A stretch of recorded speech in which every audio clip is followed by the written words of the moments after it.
Good morning, my dear students. Welcome to your EVS 1 class. In today's class, we are going to start with the new chapter, that is water storage and quality. So, let us first see what are the topics that we are going to learn in this chapter. In this chapter, we are going to learn about water storage, water purification methods, water pollution, and effects of water pollution. So, first, let us learn today about water storage. Now, what do we mean by water storage and why do we need water storage? Water storage is collecting and storing water for future use.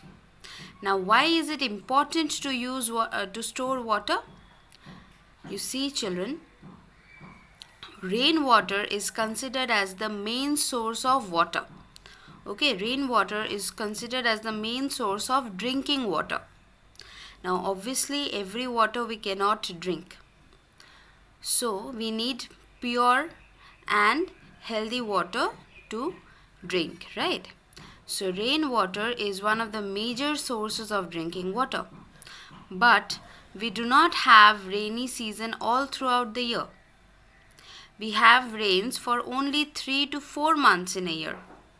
But in a year we are having 12 months. So if rainwater is the main source of water, then what will happen if in the other months when there is no rain? From where will we drink the water? From where will we get drinking water?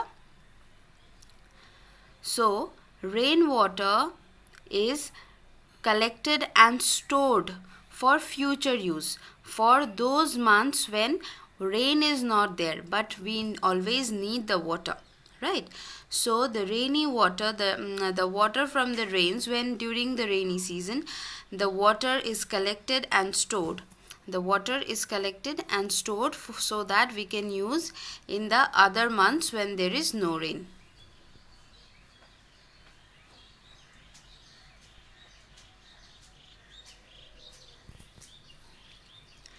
Now, talking about the water storage system, we are having two types of water storage system. Now, some systems were used during the old times. They are known as the old water storage system, and some are the new age technology that is used. So, we call them as the new water storage system. In today's class, we are going to basically talk about water storage system. Okay, we are going to know what are the different types of water storage. So first of all, coming to the water storage during the old times. Okay, so we have systems like wells. Now we all have seen a well, right? If you will go to the villages or even before in the cities, if you go to some of the a bit backward areas of the city, you will get to see wells, right? So well is the most primitive and effective method of water storage. Now what happens? A well is having an open top, so when it rains, the water gets collected in the well, and whenever there is need, we can take out the water from the well with the help of a pulley and a bucket. I'm sure you all have seen that, right? So the wells is one of the most important old age water storage system. Then we have water tanks in forts. Now what are the water tanks in forts? I will also be showing you some pictures.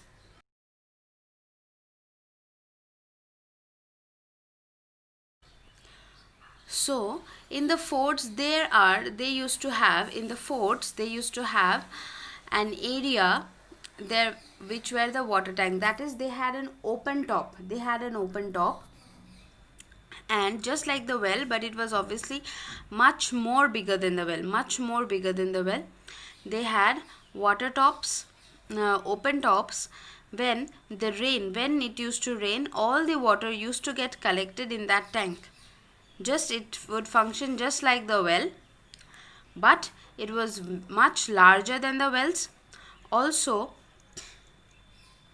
sometimes those tanks were also used as the ponds or the lakes, and the kids from the palace would go there and play and also learn swimming in those tanks. Next, we have the river bunds. Now, what are the river bunds? River bunds are the areas, and what do we mean by river bund? The area which which encloses the river. Okay, the areas which encloses the river bed. Okay, the river bed is made having a rise, so that the water, even when the water level, generally what happens, I'm sure you all have heard in the news and seen that whenever it rains, the river and the water level of the river goes up, right? Goes up.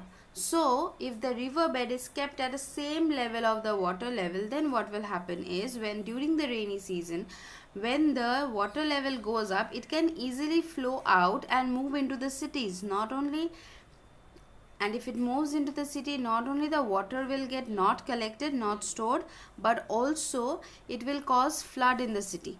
It will cause flood in the city. So what is done is, the area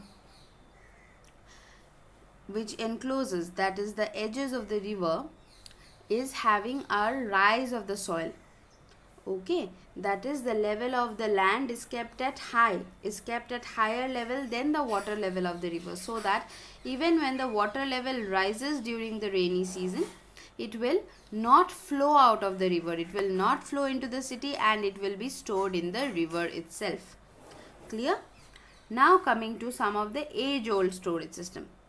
Now, in the age-old storage system, we are having the dams, bore wells, and the water tanks.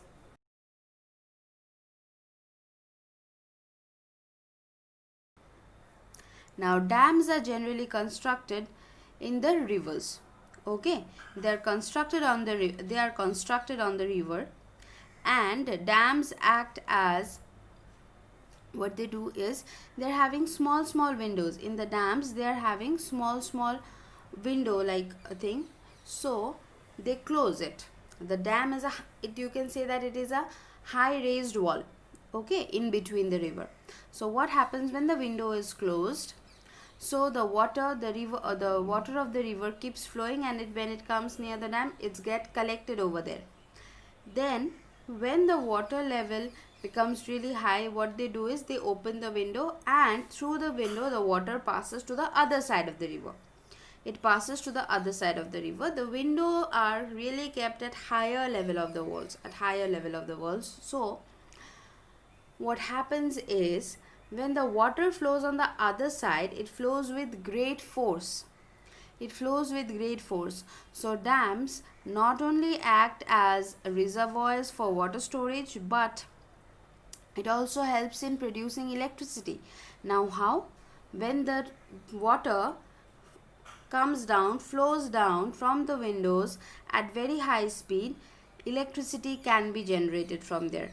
Okay, you will generally see that we are having the electrical power plants near the dams.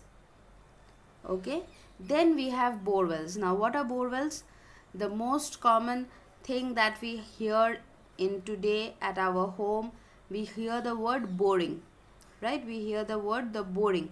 That is, we get the water from the ground, level, from under the ground.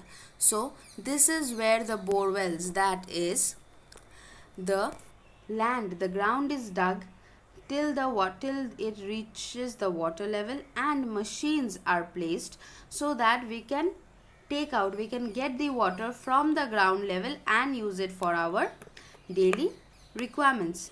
We all have heard that the bore wells that are very much prevalent in the new age houses, in the apartments, in the buildings, right?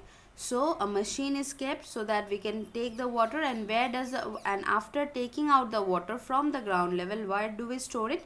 We store it in a tank below. In a tank, generally we find the tank is below the, let's say it is below the ground, it is below the ground, the concrete ground, or sometimes it is also above. And then obviously we have water tanks, and we all have seen water tanks at the top of the houses, at the top of the buildings, where water gets stored. From the borewell, the water is taken up into the well that is just below the water tank. We generally have the water tanks below the ground also, as well, that is at the basement of the building or the house, and also at the top. Now, what is potable water, or why are we talking about this drinking water?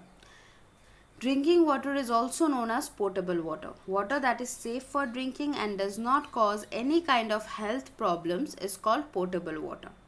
Now, if we drink unfiltered water, then what will happen? We will fall sick. We will fall sick, and water is one of the major source of health for our body. It has all the minerals. It is having a large amount of minerals. So if the water that we drink is not pure and safe, then it can cause a lot of health problems to us.